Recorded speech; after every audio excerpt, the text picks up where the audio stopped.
Hi అండి, welcome to యమ్మ చేతి వంట. ఈరోజు రెసిపీ ఏంటంటే పొంగల్ స్పెషల్ కంపల్సరీ అండి. దీపావళికి స్పెషల్ పొంగల్ స్పెషల్, వరలక్ష్మి వ్రతం స్పెషల్ కంపల్సరీ పూర్ణం బూరెలు అయితే ఉండాలండి. ఇది ఆవు నెయ్యితో అయితే చేసుకుంటే అమ్మవారికి నివేదిస్తే చాలా అంటే చాలా మంచిది. ఈరోజు నేను ఆయిల్తో పాటు ఆవు నెయ్యి కూడా వేసి ఈ బూరెలు అయితే తయారు చేసుకున్నాను. ఫస్ట్లో నేను ఒక పావు కేజీ వరకు అయితే పచ్చిశనగపప్పు అయితే తీసుకున్నాను.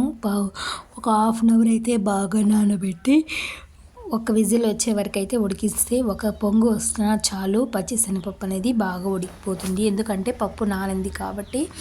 కొంచెం చల్లార్చిన తర్వాత పప్పునైతే మిక్సీకి వేసుకున్నాను. మిక్సీకి వేసుకుంటే ఎక్కువ వాటర్ లేకుండా పొడి పొడిగా అయితే వచ్చేస్తుంది.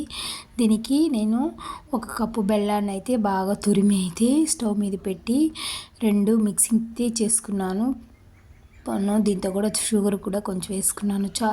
టేస్ట్ తీపి ఎక్కువగా ఉండాలి కాబట్టి వేసుకొని కలిపితే పిండి అనేది ఎక్కడ నీళ్ళుగా అవ్వకుండా బాగా గట్టిగానే వచ్చింది. ఈరోజు మామూలుగా నీళ్ళు అయితే ఒక 2 నిమిషాలు ఉడకబెడితే పిండి అనేది బాగా గట్టిగా వచ్చేసింది. కానీ ఈరోజు నీళ్ళు అవ్వలేదు, పిండి అనేది ముద్దకి బాగా గట్టిగానే వచ్చింది. కాబట్టి పిండి అంతా బాగా బెల్లము చక్కెర మిక్సీ అయ్యేలాగా చేసుకొని, ఇలాచి కూడా వేసుకొని మిక్సీ చేసుకొని ఉండలాగా అయితే చుట్టుకున్నాం. ఇప్పుడైతే ఆయిల్ అయితే పెట్టి వేడి చేసుకుని అందులోని నెయ్యి కూడా మనం భగవంతుడికి సమర్పిస్తాం కాబట్టి నెయ్యి కూడా అందులోనే అయితే వేసుకొని ఆయిల్ బాగా వేడెక్కిన తర్వాత పిండి అనేది ముందుగానే రెడీ చేసి అయితే ఉంచుకున్నాను. నేను మినప్పిండి బియ్యం అయితే నానబెట్టి పిండి మిక్సీకి అయితే వేసి అయితే ఉంచుకున్నాను.